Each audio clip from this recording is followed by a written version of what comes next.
kasitot ning ati cumantaka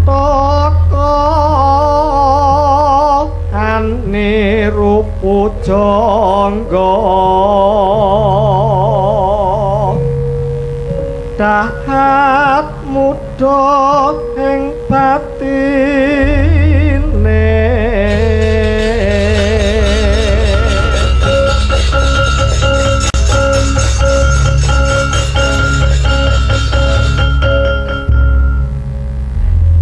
nanging ketah ki nunggung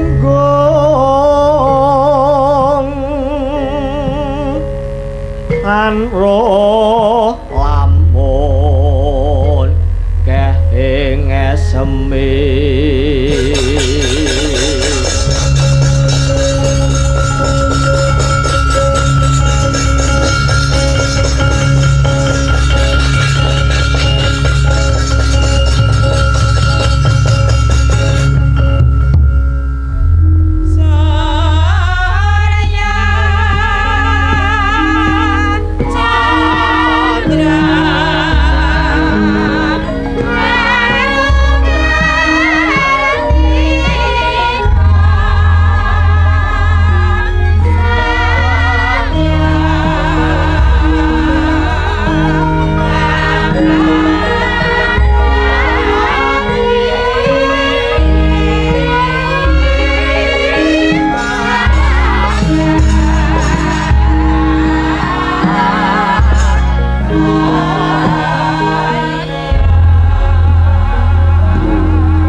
wilahing Mastuna Sidan sekaring bawana langgeng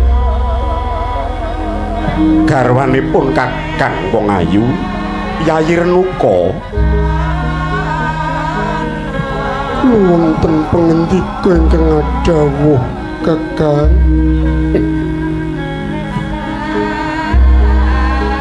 aku iki wis sawetara nggonku bebrayan kelawan sira Wong Ayu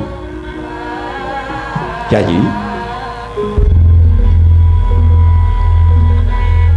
kowe dadi bojoku wis tetaunan malah wis antuk pasyaning dewa loro cacahe metu lanang yaiku anakku Siswandakni lan Jamodagni Renuka tanceping wong wadon iku yen menyang kakunge piye nggih para bijaksaning jaman kino amestani bilih rabi menika jaya tegesipun menawi saged nglairaken anak menika ngulur lajeng luhur mila sinebat putra krana anak menika dados pangentasing leluhur saking sangsayaning neraka Kakang tiyang estri kasebat nama Semah menawi prigel anggenipun nyepeng bale pemahan tiyang estri saged kasebut garwa menawi sampun peputra lan ugi tiyang estri sinebat tetimbangan menawi tresnanipun dhateng kakungipun kados dene dhateng badanipun piyambak ugi sinebat jodoh menawi setya tuhu dhateng guru lakinipun Kakang kula dalah Renuka ya tumrapingpun Kakang sing tak gonta rina pantaraning wengi muhung kepengin ngudi kasampurnan aku mung gayuh kasutapan nggonku ngidhep marang pangwasaning Bathara Luhung nanging ya gene sependak-pendak aku megang napas nubus meleng semedi kok mung tansah goreh rasaku ora bisa jenjem nggonku nandukake tapa brata.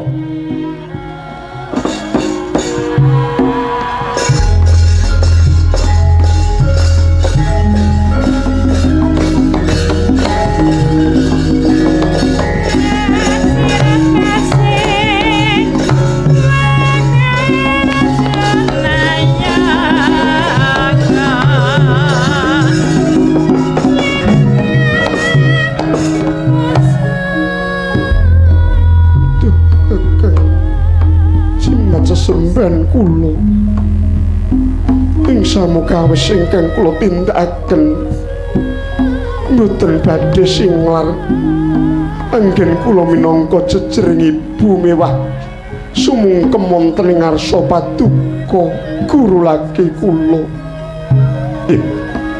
Ya muga-muga wae mengkono ing kene ora ana alangan suwiji apa tumandu ing nggonku bebrayan kelawan sira Yayi nganti kaken-kaken ninen-ninen besok durga mendak kala sirna. Wis Yayi, aku bakal nerusake nggonku mangun semedi. Muga Jawata tansah amayungana. Nggih, sumangga sembah kula ingkang nganggung miring Kakang Penemban.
Wancine bedhug tengange kaya mengkene nanging kok kapan banget aku karo Dewi Renuka. Sotyaning pun Kakang wong ayu. Piye-piye? Kleceming lacimu blalak ing netramu lan ngrungi ing granamu mung tansah ngeleda ana ing jejantungku. Yayi, wis ora kena tak sayuti meneh, wis ora kena tak palangi meneh kapangku marang sira wong ayu Renuka. Muga-muga iki ana kalodhangan kang prayoga nggonku kepengin lelumban asmara kelawan sira Yayi Renuka. Aku kang teka wong ayu.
boten sampun rawuh Raden. Iya iya wong ayu iya. Ya kaya ngene iki rasaning rasa tresnaku menyang sliramu. Nuka. Apa ingkang dumadi wingi kae ora bisa tak lalekke. Nggonku wis bisa necep sarining madu ingkang nyatane wis antuk jati ning pemarem. Najan negara Maespati kakeh wong wadon ingkang ayu sulistya. Nang saka pangrasani Sora Sekti babar pisan ora ana ingkang mapaki gedene nganti munjuli ayune Renuka. Wiwit pucuking rambut nganti jempoling sukumu babar pisan ora ana gethek cacate. Piye? Yai. Ayo. Turutana brantaku. Wis tau roh rasane kok ya. Mbok ya wis. Ya mergo aku wis duweni rasa pemarem yen to karo sliramu, mula aku mau pisah karo kowe. Ngerti? Wong ayu-ayu kae ora bisa maremke aku, nang yen Renuka bisa.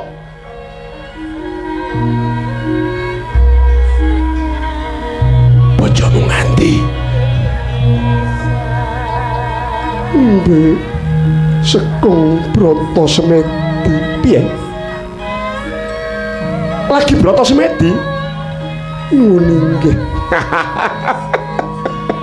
Bela dalah dung nong tete ana kalodhangan nang prayoga. Ayo aja nganti wektu iki muspra, Yayi turutana brantanipun Kakang kangenku ora kena disayuti Renuka. Monggo kula dherekaken batu-batu wong kok ngethek wae.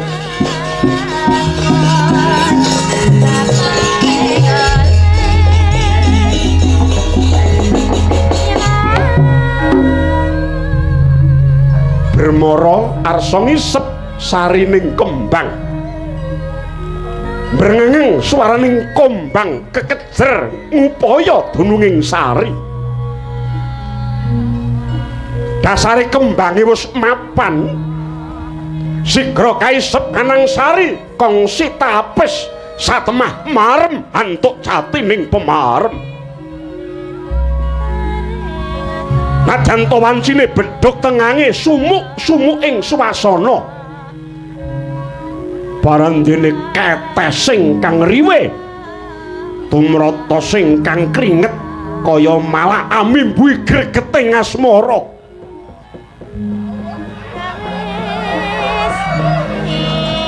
Kala-kala anggo ngusapan den kipatake kausap-usapake ing kasur.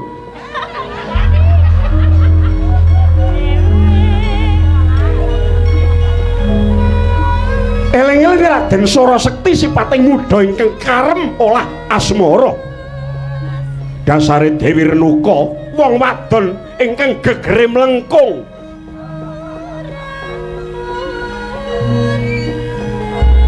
Ora ana mendane.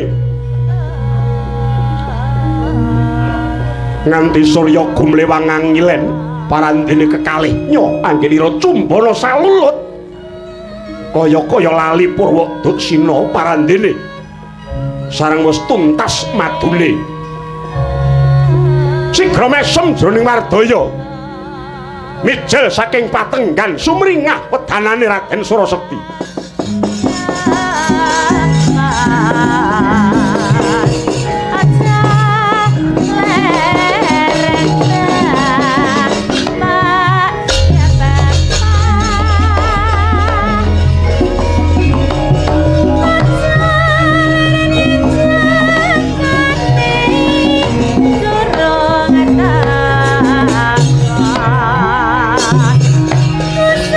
Raja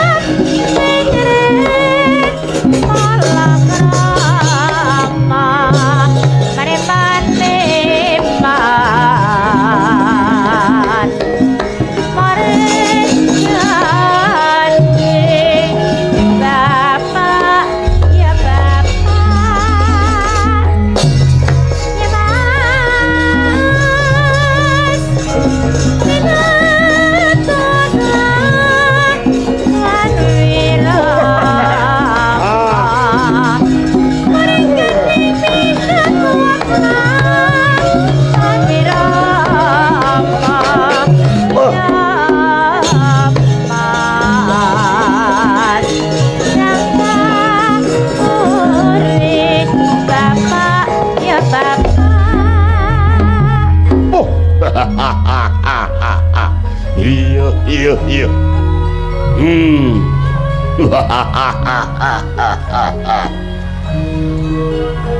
Kondange sing jeneng Dewi Renuka bojone Begawan Risanggening Jatisrana iki wanita sing lobok kembene.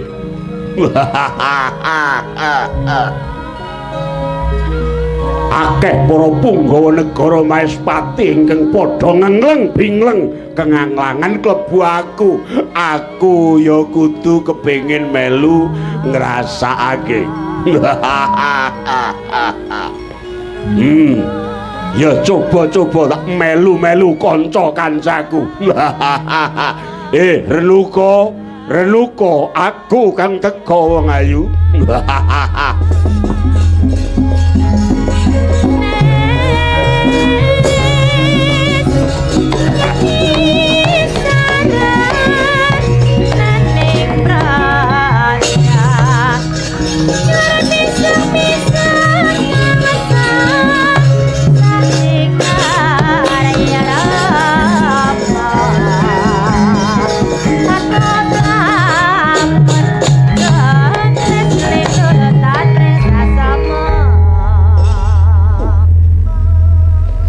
Nimas mustikaning wang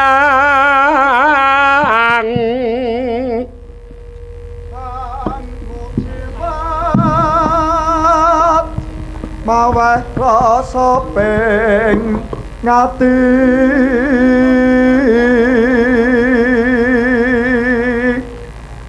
ta tulunga raka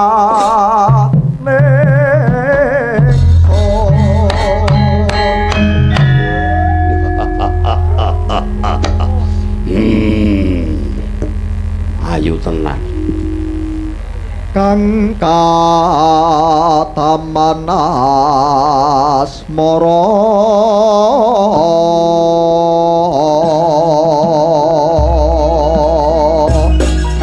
esamira sirnake lumrah raso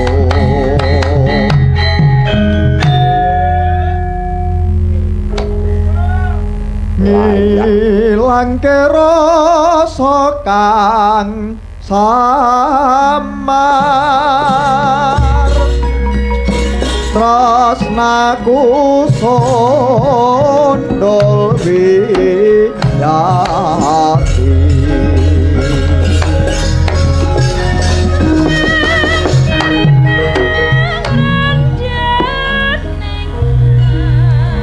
Dewi Renuka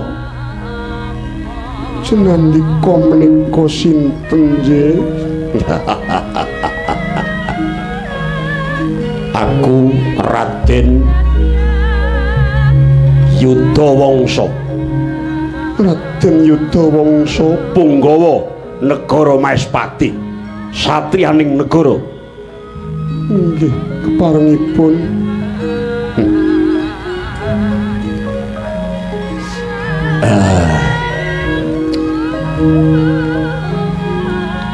Suwe nggonku pengin tepung sliramu. Menawi sampun tepang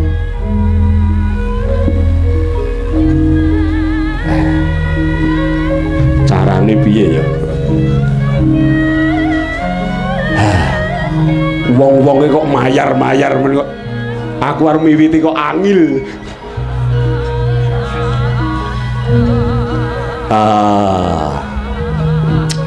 Apa kuwi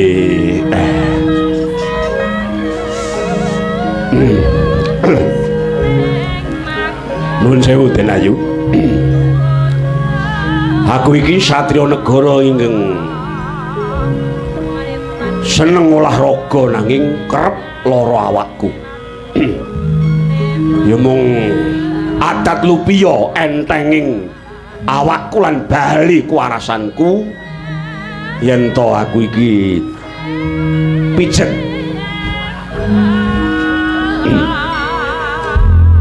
Inggih lajeng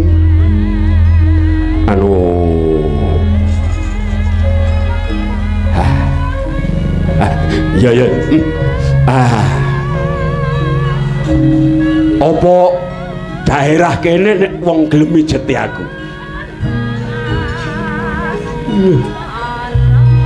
Mboten ketang namung sak saged kula inggih saged Raden. Iso. Saged. Tedhate. Inggih saged. Bicara lagu ya. Inggih. Ning aku nek dipijeti moh sarungan. Ngewohi-wohi. Nggih, sak keparengipun menawi kersa. Monggo katuran pinarak Raden.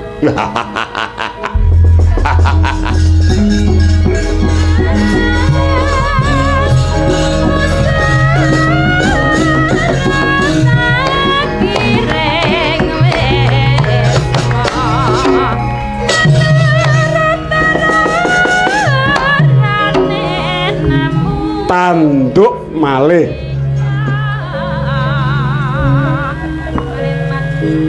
sing dhisik lagi metu wis enek menungso mlebu meneh. Eling-eling Dewi Renuka ingkang nyata segingsir imane. Satindak sapolah paribawane muhung singar saking ngadeking kawanitan wauta. Nganti kekejer polahe risang mangun bronto menyang endi parane mijet-mijet apa ora wurung amung olah kridaning priya lan wanita ingkang nyata datan dadi kepareng ingkang ngakarya jagat kausa gocap dipuwes permana ingkang samyan donsih nganti sakatoke bawane risang begawan wisanggeni anggung meleng brata semedi suprandene kang garwa ingkang anggung angladosi dhateng priya sanes Sukamarwata Suta kyasing sang Raden Punggawa Negari Maespati daya damijil saking Patrenggan gumrobya sriwene nanging bungah jejogetan kaya wong ngandhang kunjala apa-apa.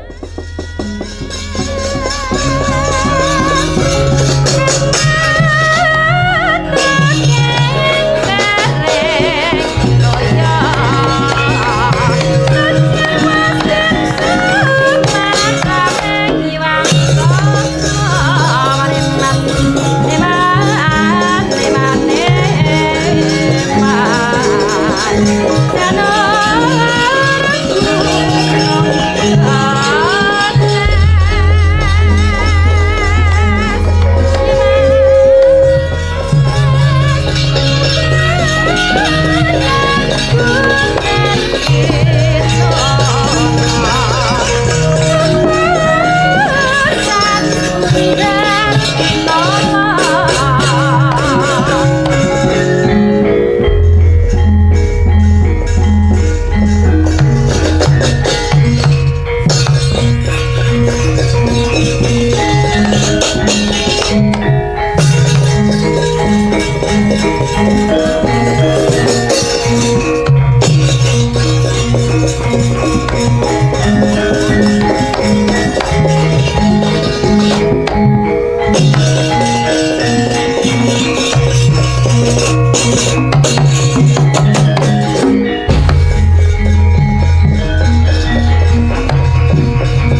Kan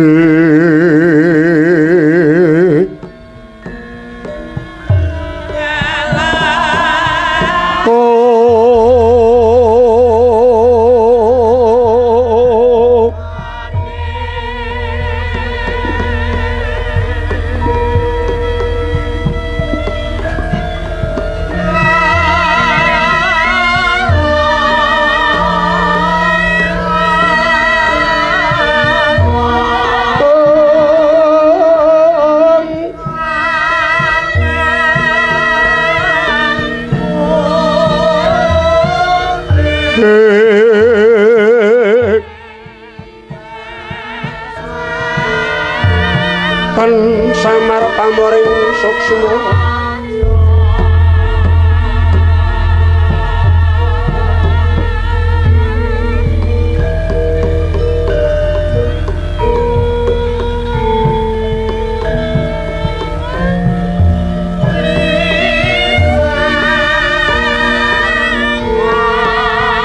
Siluksma ya winah ya ing sepi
ing kiblat wetan nenggih ingkang winastan pertapan Jati Srana. Mila sinebat pertapan Jati Srana labet ing kono tuhu sasana tok sumbring toya wening inggih Srana jatining gesang langgeng. Himbang kilen pasabinan iring kidul kebon aren manglung mangalir ngongkang jurangan jog samudra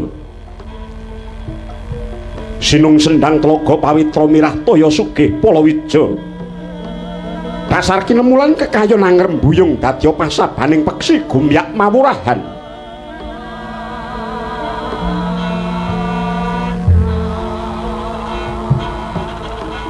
nedhengi Jaladara jwaleng rawi ngramyang esmu kuning moyo-moyo kaduluput saing aldaka kekendhit ampak-ampak hanawengi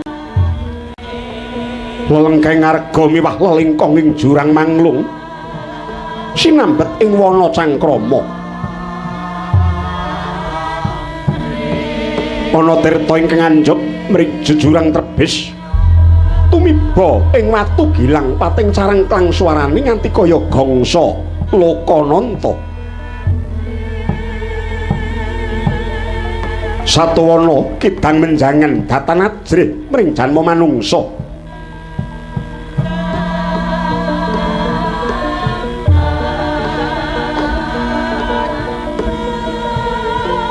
tuwana pitataning jalma ingkang bebodra ing riku nenggih Darah Maespati kadanganem saking Sangata Prabu Heriya ya Prabu Heriwadi ingkang ngapangkat parampara ing negara Maespati nanging ugi jumeneng Raja Pandhita peparab Begawan Wisanggeni ya Begawan Risanggeni Satriya Pinandhita dahar amung kuku sing dupa miwah ratus Garura Samala dasar gentur tapane sidik paningali sekti tanpa jidik daya tanpa japa mantra mila sugengira sang wiku hamung netepi sugih tanpa bondo menang tanpa perang pinter nanging datan kuminter serta kawawa mangreh ubaling kang Pancandriya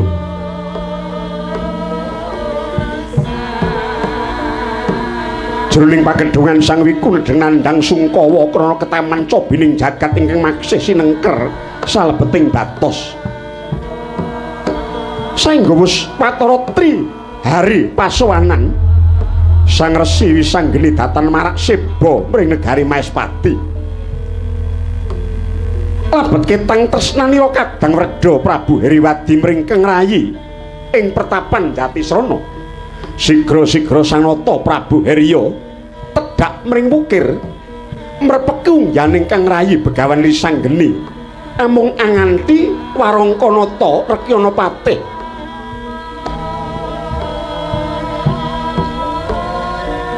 Jayayatna ingkang anggung tumungkul mung wingarsa dadya mangkono kababaring lesan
Handra ingkang puspitorum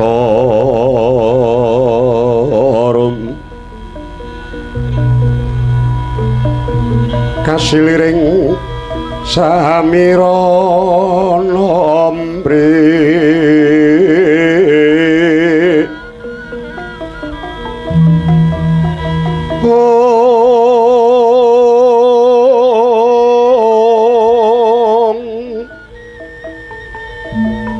Sekar Gadung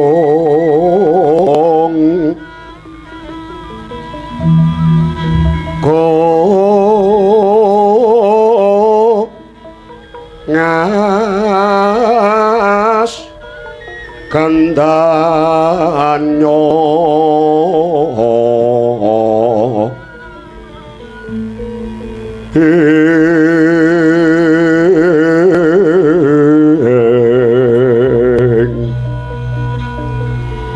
Maweh raras renaning triya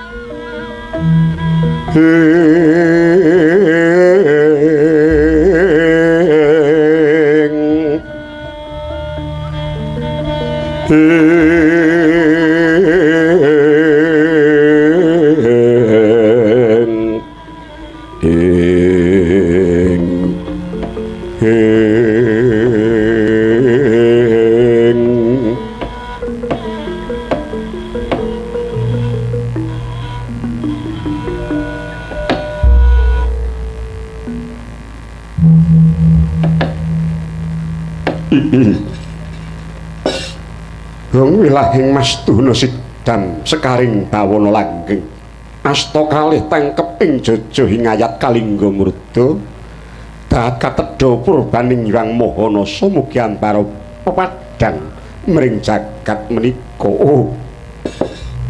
Nuwun mangketa Koko Prabu sarawuh paduka wonten ing pratapan ngriki rayinta kula ngaturaken pangabekti mugi kunjuk wonten ing sandhaping pada sinubagi ing Panglingga Murda rawuh paduka Kanjeng Koko Prabu Heriwadi. Jagat wasisaning Bathara wayah Bathara jagat Yayi Penemban iya ora liwat tak tampa ing tangan loro kapetek ana ing Pranaja amimbuh ana Bawaleksana bali kang pangandika ya mung puji hastutining pun Kakang Maespati tumuli tampanana Yayi Penemban. Dat kapundhinga jimat paribih mugi andayanana kasantosan. Kula nuwun sewu kaparenga pinarake lenggah sirnak naraos dirgama tuwin sanggurunggi kareng kuwa kadipaduka Koko Prabu lenggah wonten ing Singangsana Adi negaring Maespati. Ya Yayi Begawan kaya ora kurang swiji apa lungguhku ana ngarsa Yayi Begawan Wisanggeni. Patih Citrayatna prayoga nanggon mulungguh. Inggih Penemban ngestaken dawuh mboten langkung namung pangabektinipun ing ngabdi kepatihan mugi kunjuk ing karsa paduka Sang Adi Penemban. Iya Patih Citrayatna tak tampa gawe gedhening rasaku. Yayi Penemban mestine gawe kageting atimu praptanipun Kakang ing Ngripalungguhan iki. Mbok menawa ngganggu marang kamardikaning atinira Yayi. Aduh, sinuwun jimat pangayuman kula. Mapan andadosaken suka bingeng manah kula. Inggih, labet paduka sampun kepareng rawuh wonten ing pertapan Jatisrana. Koko Prabu,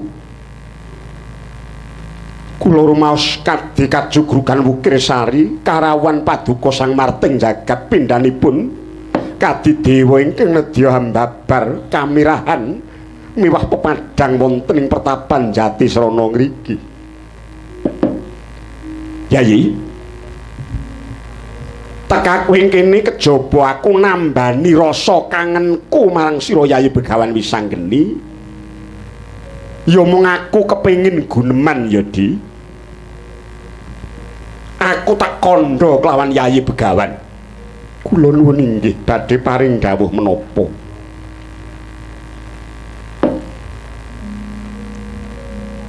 Sakeh kang gumelar iki kodrat.